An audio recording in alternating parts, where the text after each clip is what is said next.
Ladies and gentlemen, welcome to show 127 with the Hippie Pastor. That would be me. Hi, I pray that all is well with all of my followers and constituents, and even for my enemies. I forgive them from my heart, from the bottom of the heart, just like I need forgiveness.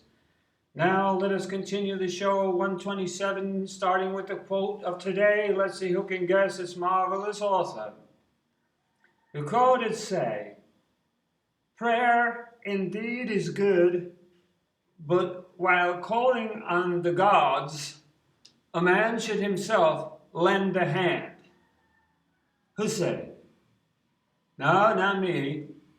I just repeat like a parakeet.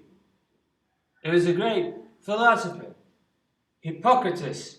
He was no hypocrite, he was Hippocrates.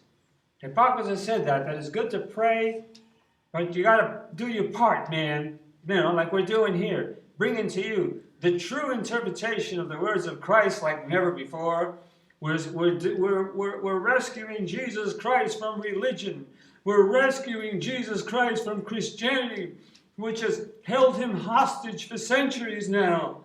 You know, giving him a bad name amongst the sinners.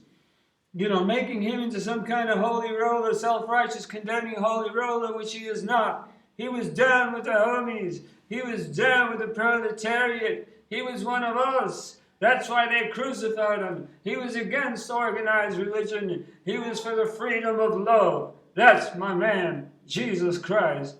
Ladies and gentlemen, as you might have noticed in the title of this show, 127, it's true. I am not lying. I did not come here to lie. I came here to tell nothing but the truth, so help me God. I raise my right hand. Yes, some people, some foolish people are blaming me for the pandemic, for the apocalyptic plague, for the coronavirus. They say it's my fault that I caused the curse upon the planet because of their rejection of me. They've rejected me just like Jesus was rejected, and when he was on the cross, there was an earthquake. Now they're going around saying that it's my fault, this virus in the world and people dying. How ridiculous, how stupid. Even some relative, close friends of mine have gone to the foolish assumption of assuming that I'm to blame for this plague, which I am not. It's just part of history. It's in the book of Apocalypse, if you ever take time to read it. The revelation of the Bible, written by John while he was in the island of Patmos. Maybe eating psychedelic mushrooms, I don't know, because that's what grows there, in case you didn't know. Do your research. In Greece and all them islands, they're rich in magic mushrooms. And why did he have such hallucinations? I don't know, but it's a spiritual thing. Those plants were put here by God to open our eyes to the spirit world. So I don't blame John. And plus he was hungry. Ladies and gentlemen, allow us to continue now with the words of Jesus. We have a long ways to go. We're still in the Gospel of Matthew. Remember, we only read the King James Version. And I just read the words of Jesus. I skip between the lines and explain to you what's going on. That's my ministry, that's my job, to give you the true interpretation, to deliver us from religion. Only love can change the world. Only the crazy people and children shall save the planet. So now, we are in Matthew chapter 19. Allow us to let Jesus speak. And he answered and said unto them, Have ye not read that he which made them at the beginning made them male and female? You heard me right. Jesus said that. Male and female, they fit like a puzzle, right? They fit in together like a puzzle. Everything makes sense. If you think there was no God, that there was no creation, and that the creation created itself, you're playing damn stupid.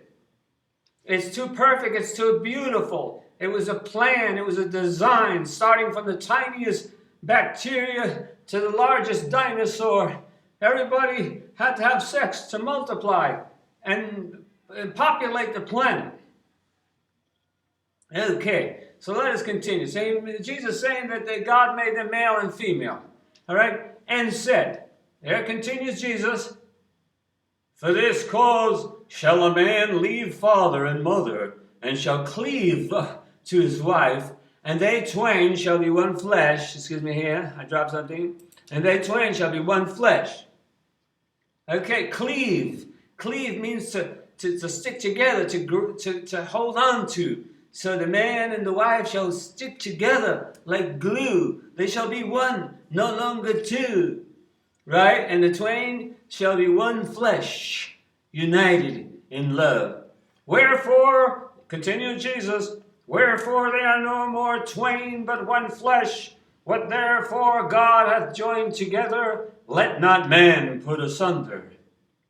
Okay, so, in some cases, marriages were not put together by God.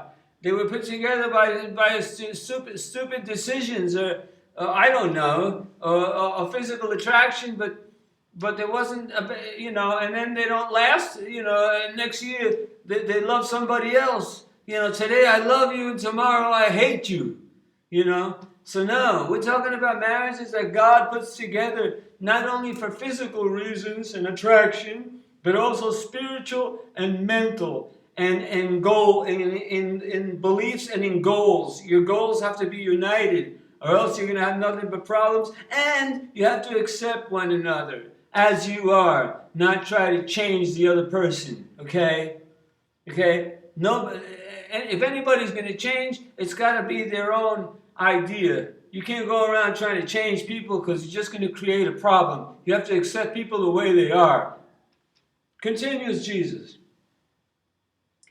Okay, so the Pharisees here, the religious hypocrites, the religious leaders of the Jewish religion, were arguing because according to Moses had given them a permission for divorce, right? So they said, well, what about, so they're arguing with Jesus that, that they believe in divorce. Jesus was saying that nobody, that they should not separate. Jesus seemed to be against divorce in most cases. But the Pharisees were arguing, that Moses had given them a permission to divorce. And Jesus said unto them, Moses, because of the hardness of your hearts, suffered you to put away your wives, but from the beginning it was not so. And I say unto you, whosoever shall put away his wife, except it be for fornication, Californication, hot sex. Let me repeat that verse, because I interjected my own words. And I say unto you, whosoever shall put away his wife, except it be for fornication, and shall marry another, committeth adultery. And whoso marrieth her which is put away, doth commit adultery. Okay? So, I guess we're all adulterers in one way or another, even in our thoughts. In another part, it says if you look at a beautiful woman, or if you're, a beautiful, attractive person, desiring that person, sexually, that you've already committed adultery just by looking and thinking. So if you think you want to have sex with that person, and then you have sex, those are two sins for the price of one. How ridiculous. We're all sinners, we all think, we all desire, we all desire things of the flesh. It's normal. You desire a steak, or if you're a vegetarian, you desire a piece of broccoli, But the thing is that I guess Jesus made an exception. If the person you're with, your lover, your mate, your husband, goes around having sex with other people behind your back, it's okay to divorce them. So Jesus made an exception, except it be for the cause of fornication.